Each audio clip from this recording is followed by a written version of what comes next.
কনকনে ঠান্ডায় আর্ত মানুষের পাশে দাঁড়াতে এবং শিশুদের মেধার বিকাশে এক অনন্য উদ্যোগ নিল গ্রিনিং কলকাতা অ্যাসোসিয়েশন।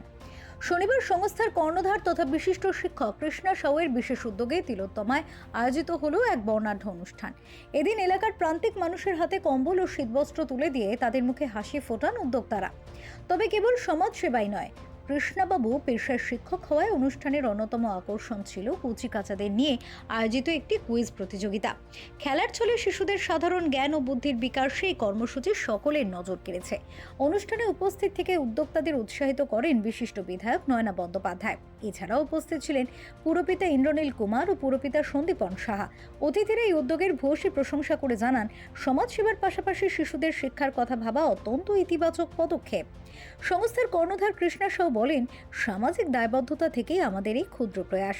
শীতবস্ত্র বিতরণের পাশাপাশি শিশুদের মেধা বিকাশের জন্য এই কুইজের আয়োজন করা হয়েছে, যাতে তারা পড়াশোনায় আরো উৎসাহ পায়।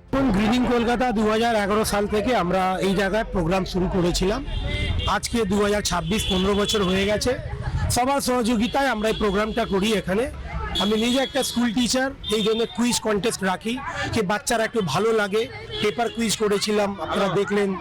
আমাদের এর আগে আমাদের চৌরঙ্গি বিধানসভা বিধায়িকা এসেছিলেন নয়না বন্দ্যোপাধ্যায়, আমাদের এই 51 নম্বর ওয়ার্ডের কাউন্সিলর শ্রী ইন্দ্রনীল কুমার ছিলেন, আলোক দাস আমাদের চেয়ারম্যান এই ক্লাবের, উনি বিখ্যাত ফুটবলার, উনি এসেছিলেন, ইন্দ্রাণী সাহা ব্যানার্জি ছিলেন, বিশ্বরূপ দে, মৌসুমী দে, সবাই এসেছিলেন। আরও আমাদের দিলীপদা আছেন, দীপক আমাদের ভাইস প্রেসিডেন্ট, মনীষ রয়েছেন, বীরেন্দা, প্রসুন্দা আমাদের অ্যাঙ্কার, আমাদের বন্ধু দাদা, সবাই মিলেই আমরা এই অনুষ্ঠানটা করি। এটা আমরা 300 কম্বল দিয়েছি, 50টা স্কুল ব্যাগ। আগামী দিন আরো প্রোগ্রাম চলবে। আমরা লকডাউনে লোককে খাওয়া দাওয়া পৌঁছে দিয়েছিলাম, কাঁচা রান্না করে দিয়েছিলাম, আমরা সেফ ড্রাইভ সেফ লাইফে প্রোগ্রামে হেলমেট ডিস্ট্রিবিউশন করেছিলাম। নানা রকমের বিভিন্ন রকমের প্রোগ্রাম করতে থাকি সারা বছরে সেবামূলক কার্য। না, কৃষ্ণা নিজে টিচার, ওর অনুষ্ঠানটা একটু আলাদা রকম হবে, এটা আমরা বিগত বছরও দেখে এসেছি। কুইজ কন্টেস্টও এখানে করায়। তার সাথে দেখুন এখানে এই শীতের, এবার তো শীতটা বেশি পড়েছে, এবার কম্বলের প্রয়োজনও বেশি, কম্বলও দিচ্ছে।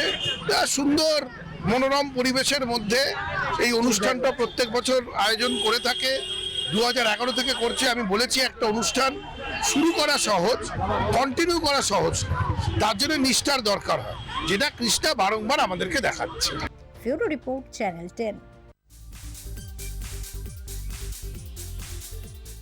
ছাত্রছাত্রীদের শারীরিক ও মানসিক বিকাশের লক্ষ্যে নিউটাউনের এসপিকে জৈন ফিউচারিস্টিক একাডেমির সম্প্রতি আয়োজন করলো তাদের দ্বিতীয় বার্ষিক ক্রীড়া প্রতিযোগিতা।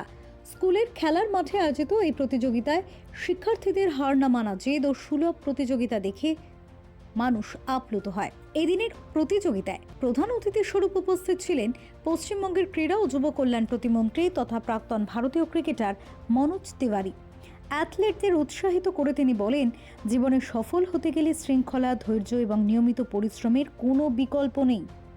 অনুষ্ঠানে বিশেষ অতিথি হিসেবে উপস্থিত ছিলেন হাওড়া প্রেস ক্লাবের সভাপতি সঞ্জয় সিং, প্যারা অ্যাথলিট তরুণিকা ঘোষ এবং এশিয়ার 1 নম্বর স্কোয়াশ খেলোয়াড় আলিয়া কাঙ্কারিয়া। বিশিষ্ট ক্রীড়াবিদদের সান্নিধ্য পেয়ে ক্ষুদে প্রতিযোগীরা প্রতিযোগিতায় বিভিন্ন ধরনের ট্র্যাক অ্যান্ড ফিল্ড ইভেন্ট এবং দলীয় খেলায় মেতে ওঠে। শ্রী শ্বেতাম্বর স্থানকবাসী জৈন সভার পদাধিকারীদের উপস্থিত